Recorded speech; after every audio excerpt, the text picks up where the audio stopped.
Hello students, welcome to Dronacharya IAS YouTube channel. This is Dr. Daman Benipal with Daily Current Affairs for 28 December 2021. इस video lecture में हम आज के the Hindu newspaper में आए हुए कुछ इम्पॉर्टेंट न्यूज़ आर्टिकल्स को डिस्कस करेंगे जो कि हमारी UPSC preparation point of view से इम्पॉर्टेंट हैं. So let's begin with it. तो शुरुआत करते हैं आज के हमारे पहले टॉपिक से जो कि रिलेटेड है FCRA एक्ट के साथ. FCRA is basically foreign contribution regulation act. इस एक्ट के तहत कोई भी NGO या फिर कोई एसोसिएशन अगर उन्हें फॉरेन फंड्स रिसीव करने हैं in terms of donation, they need to register under FCRA. उनकी जो रजिस्ट्रेशन है इस एक्ट के तहत वो मैंडेटरी है, तभी वो foreign funds as donation receive कर सकते हैं. तो यहाँ से हमें ये क्लियर होता है कि इंडिया में फॉरेन फंडिंग्स को लेकर जो रेगुलेशंस हैं वो बेसिकली FCRA एक्ट के थ्रू की जाती हैं और इस FCRA एक्ट को इम्प्लीमेंट किया जाता है by ministry of home affairs. ये बात हमें पता होनी ज़रूरी है. अच्छा जी, इसके बाद अब हमें पता होना चाहिए ये पूरा इशू क्या है, क्यों FCRA न्यूज़ में आया है. तो बेसिकली कोलकाता के अंदर रजिस्टर्ड एक NGO जिसे नोबल नॉरिएट मदर टेरेसा ने सेटअप किया था. इस NGO का नाम है मिशनरीज ऑफ चैरिटी. इसे काफ़ी ज़्यादा फॉरेन डोनेशंस मिलती हैं जिसके तहत इन्हें FCRA के अंडर रजिस्ट्रेशन करवानी होगी. ना उनकी रजिस्ट्रेशन का रिन्यूअल को रिफ्यूज़ कर दिया गया है by ministry of home affairs. इनके FCRA रजिस्ट्रेशन के रिन्यूअल को रिफ्यूज़ किया है मिनिस्ट्री ऑफ होम अफेयर्स ने, stating that there were some adverse inputs which were noticed, जिसकी वजह से इनकी रजिस्ट्रेशन रिन्यूअल को रिफ्यूज़ किया गया है. अब इस न्यूज़ की वजह से FCRA टॉपिक हमारे लिए इम्पॉर्टेंट हो जाता है. This topic is even important for prelims as well as your mains point of view. Mains में आपके GS पेपर 2 के अंदर ये टॉपिक क्लब हो सकता है अंडर सिविल सोसाइटी इश्यूज़. तो इसीलिए थोड़ा सा इसका बैकग्राउंड समझ लेते हैं. FCRA एक्ट के जो बेसिक्स हमें पता होने चाहिए उनको एक बार देख लेते हैं. सो FCRA foreign contribution regulation act. India के अंदर फॉरेन फंडिंग को आप रेगुलेट करेंगे यूजिंग FCRA एक्ट और इसे इम्प्लीमेंट किया जाएगा bye ministry of home affairs. This is very important point for your prelims point of view, इसीलिए मैं इसे दोबारा रिपीट कर रही हूँ. तो बेसिकली इस एक्ट का एम क्या है? ये एक्ट इंश्योर करता है कि कोई भी रेसिपिएंट, चाहे वो NGO हो, एसोसिएशन हो, इंडिविजुअल हो, जो फॉरेन कंट्रीब्यूशन रिसीव कर रहा है, they are adhering to their stated purpose. जिस पर्पस के लिए उनको ये डोनेशन आ रही है, जो कंट्रीब्यूशन आ रही है, उस स्टेटेड पर्पस को अडहेयर करते हुए वो उसे यूज़ करें. So such organisations are required to register और renew their registrations after every 5 year. तो पहले तो रजिस्टर करेंगे और हर 5 साल के बाद इन्हें अपनी रजिस्ट्रेशन को रिन्यू करना होता है. इसीलिए हमारा मिशनरीज ऑफ चैरिटी इसलिए न्यूज़ में आया है कि इनका रजिस्ट्रेशन का रिन्यूअल जो है उसे रिफ्यूज़ किया गया है. Now the another important point that we need to know कि जो रजिस्टर्ड NGOs हैं ये सिर्फ 5 पर्पसेस के लिए फॉरेन कंट्रीब्यूशन रिसीव कर सकते हैं. कौन कौन से 5 पर्पसेस हैं? Social, education, religious, economic and cultural. ठीक है जी, इन्हीं 5 पर्पसेस के लिए कोई भी NGO, कोई भी एसोसिएशन फॉरेन फंडिंग रिसीव कर सकता है. आगे बढ़ते हैं. FCRA एक्ट के कुछ और प्रोविजंस देखते हैं. ये जो एक्ट है ये प्रोहिबिट करता है पब्लिक सर्वेंट्स को to accept any kind of foreign contribution. Then this act also prohibit the transfer of foreign contribution to any other person who is not registered to accept the foreign contribution.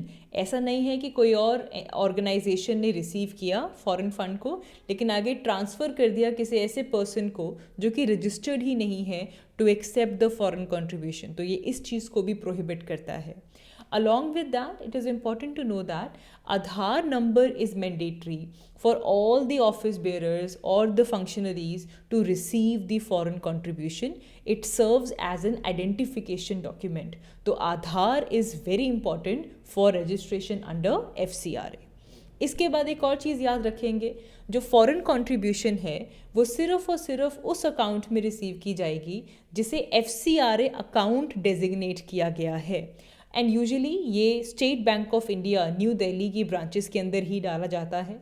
तो किसी भी account में आप foreign contribution receive नहीं कर सकते under FCRA। आपका एक प्रॉपर FCRA अकाउंट बनेगा जिसके अंदर फॉरेन फंड्स रिसीव किए जाते हैं। Then there was an important amendment जो कि 2020 में की गई थी, जिसके अंदर जो फॉरेन कंट्रीब्यूशन जिसको आप एडमिनिस्ट्रेटिव पर्पस के लिए यूज़ कर सकते हैं उसकी लिमिट को रिड्यूस कर दिया गया था। पहले जो लिमिट थी वो 50% थी और अब इस लिमिट को 20% कर दिया गया। मतलब टोटल फॉरेन फंड्स जितने भी रिसीव हुए हैं उसका सिर्फ और सिर्फ अप टिल 20% आप यूज़ कर सकते हैं फॉर एडमिनिस्ट्रेटिव एक्सपेंसेस। इससे पहले ये जो लिमिट थी ये 50% थी। दिस इज़ वेरी इंपॉर्टेंट क्योंकि 2020 में FCRA एक्ट की अमेंडमेंट होती है और इस लिमिट को 50% से रिड्यूस करके 20% कर दिया जाता है। So these were some points which were important to know related to FCRA, especially for your prelims point of view. Now let's move to our next news. So NITI Aayog ने हेल्थ इंडेक्स 2021 रिलीज़ किया है। इसकी theme line है healthy states progressive India report and this was round 4। इससे पहले 3 rounds हो चुके हैं, दिस वाज राउंड 4 जिसके अंदर 2019 से लेकर 2020 तक के इंडिकेटर्स को कवर किया गया है।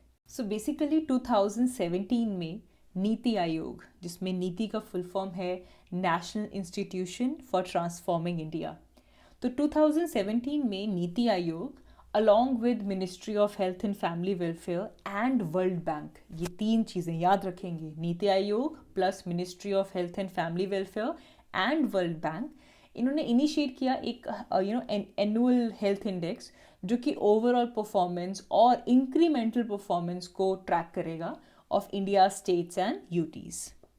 So this health index is actually a composite index जिसके अंदर जो इंडिकेटर्स हैं इनको 3 डोमेन्स में डिवाइड किया गया।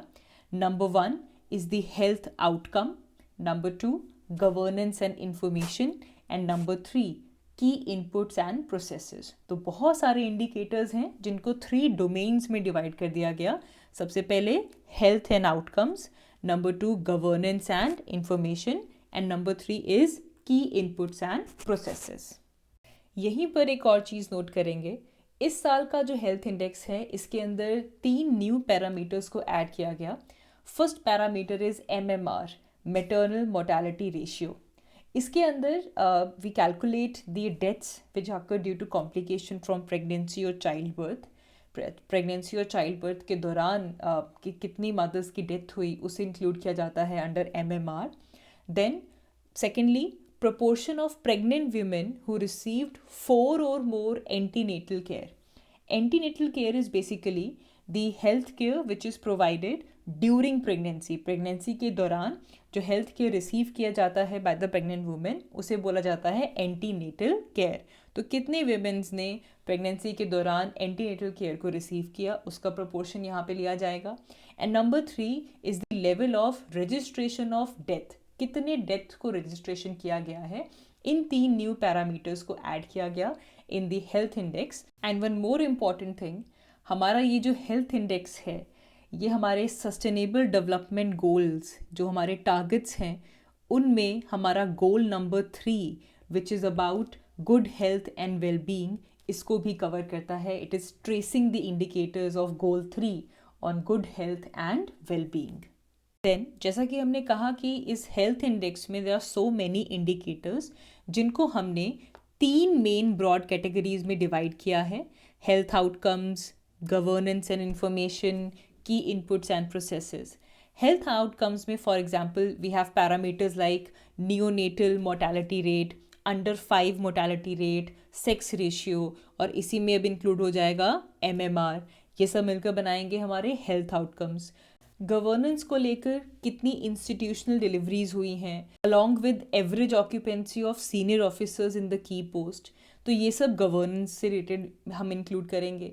देन की इनपुट्स के अंदर it will include the proportion of short falls in the health care providers का कितना शॉर्ट फॉल है, कितना नंबर रिकमेंडेड है और कितना प्रेजेंट है, फंक्शनल मेडिकल फैसिलिटीज़ कितनी हैं, बर्थ एंड डेथ रजिस्ट्रेशन किस लेवल पे हो रही हैं, ट्यूबरक्लोसिस का ट्रीटमेंट सक्सेस रेट क्या है. तो देर आर मैनी इंडिकेटर्स. इसके अंदर कुछ इंपॉर्टेंट इंडिकेटर्स को मेंशन किया गया है. Now coming down to the findings, Kerala for the 4th year in a row, लगातार चौथे साल Kerala has topped the ranking of states on the health indicators. तो केरला नंबर 1 है.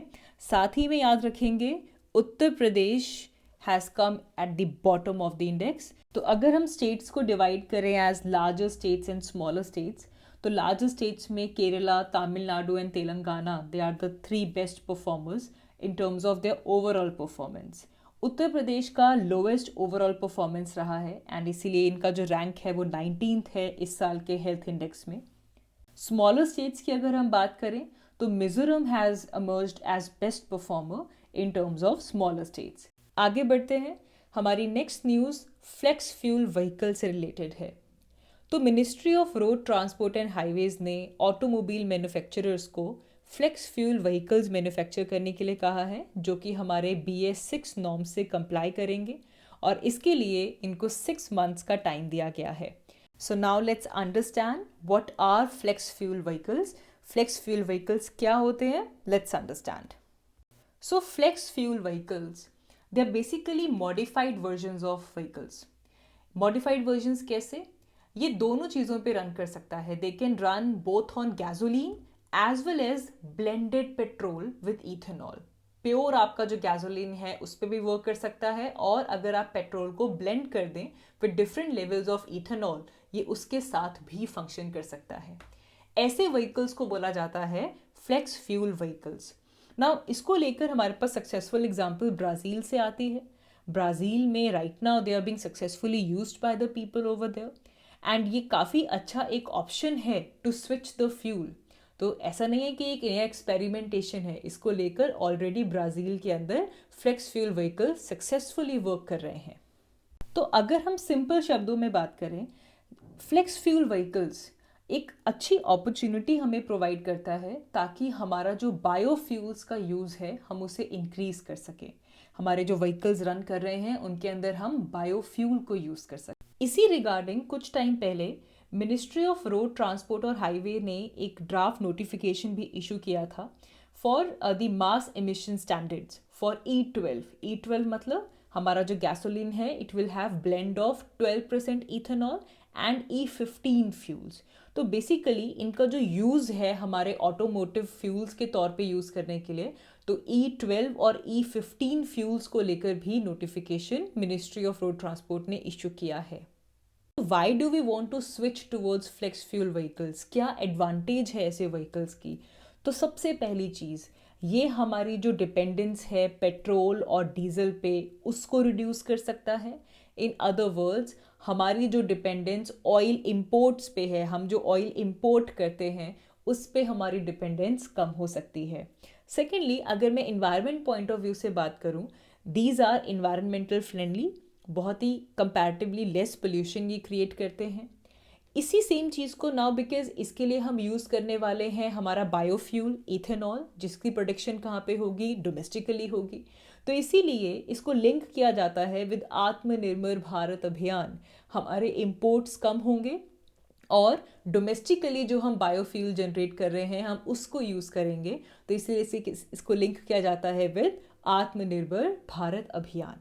Also, it will help in addressing the problem of surplus food grains, right? India में अब हमारे पास जो food grains हैं वो सरप्लस में हमें मिल रहे हैं, तो इसीलिए हम उनको यूज़ कर सकते हैं to make ethanol and rather to use them as automotive fuel, right? And साथ ही में अगर इस लेवल पे हमारे पास प्रोडक्शन होगी और ये व्हीकल्स बनेंगे तो डेफिनेटली इंडिया में बायो इथेनॉल प्लांट्स लगेंगे और इन प्लांट्स के लिए एम्प्लॉयमेंट अपॉर्चुनिटीज़ क्रिएट होंगी. तो ये कुल मिलाकर एडवांटेज है to use the flex fuel vehicles. लेकिन एडवांटेजेस के साथ साथ क्योंकि एक नई टेक्नोलॉजी है, चैलेंजेस भी आते हैं. चैलेंजेस कैसे?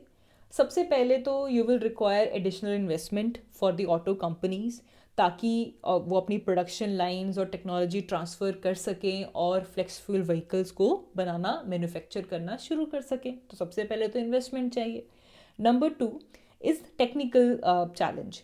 जो इथेनॉल है it can cause the corrosion and ultimately damage the engine. तो अगर हम इथेनॉल को ऑटोमोटिव फ्यूल के तौर पे यूज़ करेंगे, किस तरह से इंजन को प्रोटेक्ट करना है, ये एक बड़ा चैलेंज है। देन अगर हम कंपेयर करें इथेनॉल की एफिशिएंसी को विद द गैसोलीन्स एफिशिएंसी, तो डेफिनेटली हमें सेम लेवल की फ्यूल एफिशिएंसी अभी तक नहीं मिल रही है एज़ कम्पेयर टू गैसोलीन। तो किस तरह हम इथेनॉल की एफिशिएंसी को इंक्रीज कर सकें, ये एक बड़ा चैलेंज है।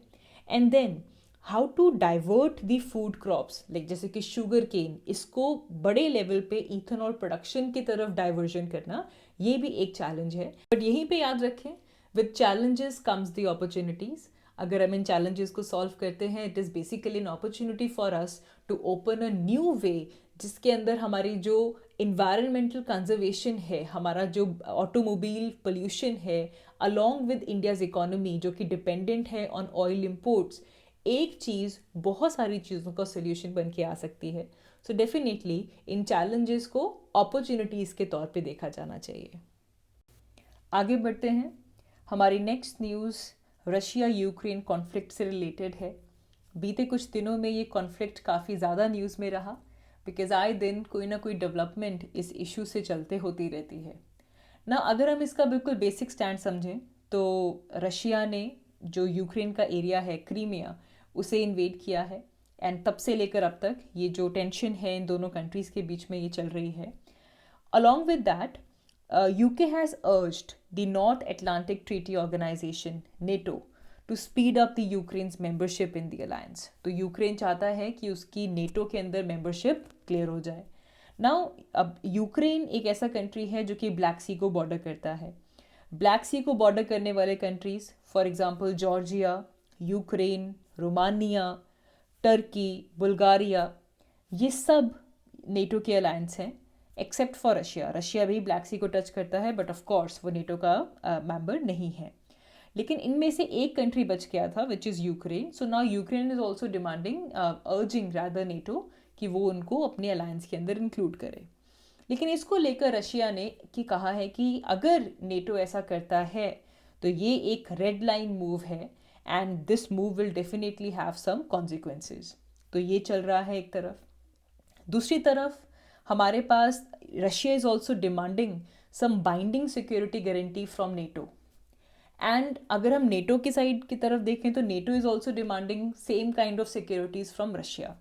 तो ये एक स्टैंड ऑफ सिचुएशन रशिया और ये जो वेस्टर्न मेंबर्स हैं नेटो के बीच में चल रही है। इसको लेकर टर्की की तरफ से कमेंट आया है that Russia should drop this one sided demands and should adopt a more constructive approach in its stand off with the western powers as well as NATO over Ukraine issue. Now Turkey जो कि NATO member है, ये काफ़ी कुछ करता रहता है। For example Turkey ने रशिया को अपसेट किया by supplying the combat drones to Ukraine, जो कि Russia is fearing that can be used by Kyiv in its conflict with the separatist in the eastern region. उसके अलावा Turkey ने NATO को भी अपसेट किया by acquiring an advanced missile defence system from Russia, and जिसकी वजह से इनको कुछ सैंक्शंस भी फेस करनी पड़ी हैं फ्रॉम यूनाइटेड स्टेट्स। अल्टीमेटली ये पूरा का पूरा इशू रशिया और यूक्रेन का जो कॉन्फ्लिक्ट है उससे रिलेटेड है, और जिसकी वजह से रशिया और नेटो के बीच में जो एक स्टैंड ऑफ क्रिएट हो चुका है, उससे जुड़ी हुई ये एक स्टेटमेंट टर्की की तरफ से आई है। आगे बढ़ते हैं। नेक्स्ट न्यूज़ सोमालिया से है, जो कि इस वक्त काफ़ी ज़्यादा डिस्टेबलाइज हो चुका है, क्योंकि सोमालिया के प्रेसिडेंट मोहम्मद अब्दुल्लाही मोहम्मद ने सोमालिया के प्राइम मिनिस्टर मोहम्मद हुसैन रोबले को सस्पेंड किया है, और इस सस्पेंशन की वजह उन्होंने करप्शन को बताया है।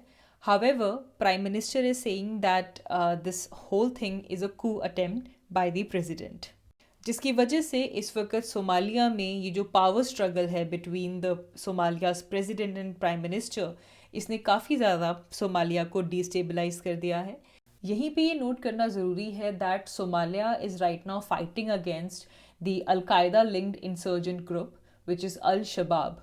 तो already government is fighting against al Shabaab, और उस टाइम पे ये जो टेंशन मोहम्मद और रोबले के बीच में क्रिएट हुई है, this will only distract the government from fighting this Islamic insurgency.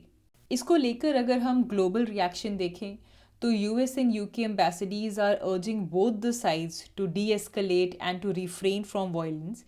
आगे बढ़ते हैं, हमारी नेक्स्ट न्यूज़ श्रीलंका से है। श्रीलंकन गवर्नमेंट ने एक न्यू रूल बनाया है जिसके तहत अगर कोई फॉरेनर लोकल श्रीलंकन से शादी करना चाहता है तो उससे पहले उनको डिफेंस मिनिस्ट्री से क्लियरेंस लेनी होगी। डिफेंस मिनिस्ट्री उन्हें नो ऑब्जेक्शन सर्टिफिकेट इशू करेगा, जिसके बाद ही वहाँ पे वो मैरिज कंप्लीट हो पाएगी। नाउ इसको लेकर श्रीलंकन गवर्नमेंट ने साइड किया है that this step is because of national security concern, क्योंकि उन्होंने नोटिस किया है कि बहुत सारे केसेस ऐसे हुए हैं जिसके अंदर फॉरेनर्स किसी श्रीलंकन पर्सन से मैरिज करने के बाद यहाँ पे आकर मनी लॉन्ड्रिंग और ड्रग ट्रैफिकिंग जैसे कामों में इंगेज होते हैं, जिसको रोकने के लिए उन्होंने ये पूरा का पूरा रूल बनाया है। ना इसको लेकर श्रीलंकन गवर्नमेंट काफ़ी ज़्यादा ऑपोजिशन फेस कर रही है और वहाँ पे डुअल सिटीजनशिप या फिर डुअल सिटीजन्स एक काफ़ी ज़्यादा टर्म रेज हो रही है।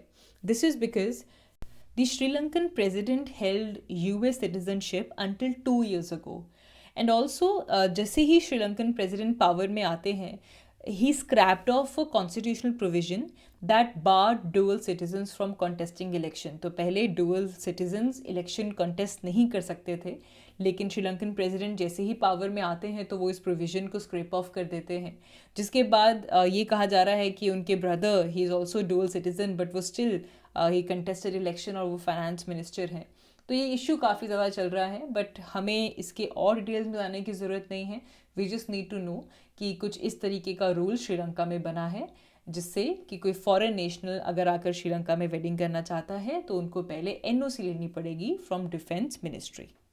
आगे बढ़ते हैं, हमारी नेक्स्ट न्यूज़ ऑस्ट्रेलिया की most controversial mine Carmichael mine Queensland state से है।